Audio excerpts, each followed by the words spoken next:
এক যুবতী মেয়ে, সে জিনায় শিক্ষিত, তার একটা ল্যাপটপের দরকার। ল্যাপটপ কেনার জন্য বাবার কাছে টাকা চাইলো, বাবা আমার টাকার দরকার, আমার একটা ল্যাপটপ কিনাইয়া দাও। এইভাবে মেয়েটি কয়েকদিন বলার পর তারপরেও তার বাবা তার কথায় কোনো সাড়া দিল না। এই সময় মেয়েটির মধ্যে একটা খারাপ আচরণ এসে গেল, খারাপ ধারণা এসে গেল যে শয়তানের ধোঁকায় পড়ে সে একটা কঠিন সিদ্ধান্ত নিয়ে নিল যে হয় এই পৃথিবীতে আমি থাকবো, না হয়তো আমার বাবা থাকবে। তো এই সিদ্ধান্তটা না নেওয়ার কারণ হচ্ছে তা এটাই যে তার মধ্যে দ্বীনের বুঝ না থাকার কারণে। যদি তার মধ্যে কোরআনের ছায়া থাকতো, তার মধ্যে যদি আল্লাহ তাআলার ভয় থাকতো, তাহলে তার মধ্যে জীবনে এই ধরনের কুকর্ম কাজ তার মনের মধ্যে থাকতো না। তার মধ্যে দ্বীনের ছায়া না থাকার কারণে সে এই সিদ্ধান্তটা নিয়ে নিল। তখন এই মেয়েটি যখন সিদ্ধান্ত নিয়ে নিল যে হয় পৃথিবীতে আমি থাকবো, না হয়তো আমার বাবা থাকবে, যখন গভীর রাত হয়ে গেল তখন মেয়েটি পাশের রুমে ঘুমায় আর বাবা তার পাশের রুমে থাকে। তার ছোট ভাই বোন আছে, তার একটা মা আছে। যখন গভীর রাত হয়ে গেল তখন সে ঘুম থেকে উঠে আসলো, আসার পর দেখতেছে বাবা তো ঘুমের মধ্যে চলে গেছে। বাবা তো সেই রকম ঘুমের মধ্যে চলে গেছে, মাঝরাত হয়ে গেছে। ওই সময় মেয়েটি বড় একটা তরবারি হাতে নিয়ে খাটের পাশে আসে দাঁড়ালো, বাবার পাশে আসে দাঁড়ালো। দাঁড়ার পর এবার মেয়েটি ওই তরবারি দিয়ে বাবার গায়ের উপর একটা নয়, দুইটা নয়, তিনটা নয়, 17 বার আঘাত করল।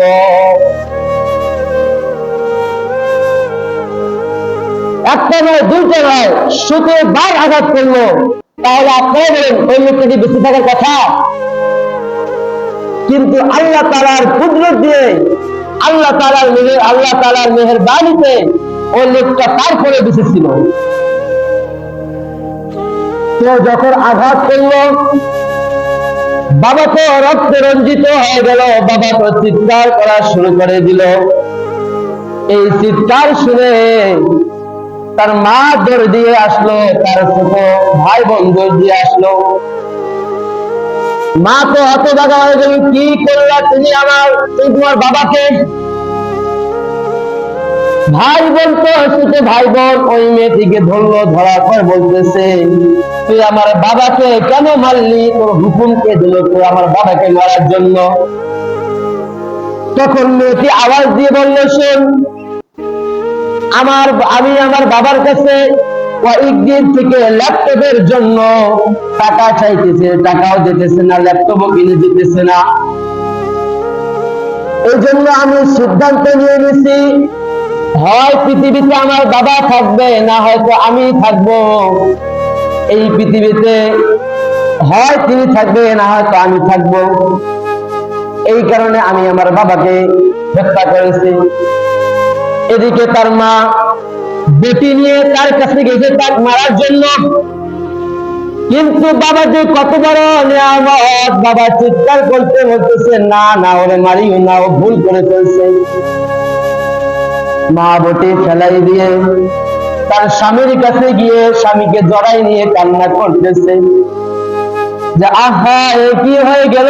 তার নিজের মেয়ে তাকে আজকে এইভাবে রক্তে রঞ্জিত করল। এদিকে তো গ্রামবাসীর কাছে খবর চলে গেছে, গ্রামবাসীরা জেনে গেল, এদিকে পুলিশরাও জেনে গেল। তার বাড়ির সামনে গ্রামবাসীরা ভিড় করলো, আইনজীবীরাও ভিড় করলো। যখন এই পুলিশ ভাইরা যখন মেয়েটিকে ধরলো যে তুমি তোমার বাবাকে হত্যা করার কারণে তোমাকে এখন জেলখানায় নিয়ে যাওয়া হবে, এই বাবা চিৎকার করতে বলতেছে, হে পুলিশ ভাই, তোমরা মনে রাখো, তোমরা আমার মেয়েটাকে নিয়ে যাইও না, কারণ আমার মেয়েটা ছোট বুঝে নাই। আমার মেয়েটা না বুঝা আমার উপর এত অত্যাচার করেছে, তুমি আমার মেয়েটাকে নিয়ে যাইও না। আমার মেয়েটা এক ঘরে একাই থাকতে পারে না, ওই কারাগারে কিভাবে একাই এক ঘরে থাকবে? পুলিশ ভাই তো অবাক হয়ে গেল, এর নাম বাপ, এর নাম বাপ।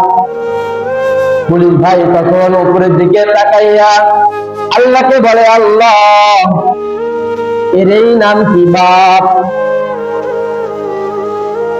বাবাকে এত বড় আত্মহত্যা করালো, ছুরি দিয়ে আঘাত করার পরেও, একটা নয় দুইটা নয় 17 বার আঘাত করার পরেও বাবা তার মেয়েকে বললো না যে পুলিশ ভাই যাও আমার মেয়েটাকে নিয়ে যাও, গিয়ে কারাগারে আটকায় রাখে, এই কথা বললো না।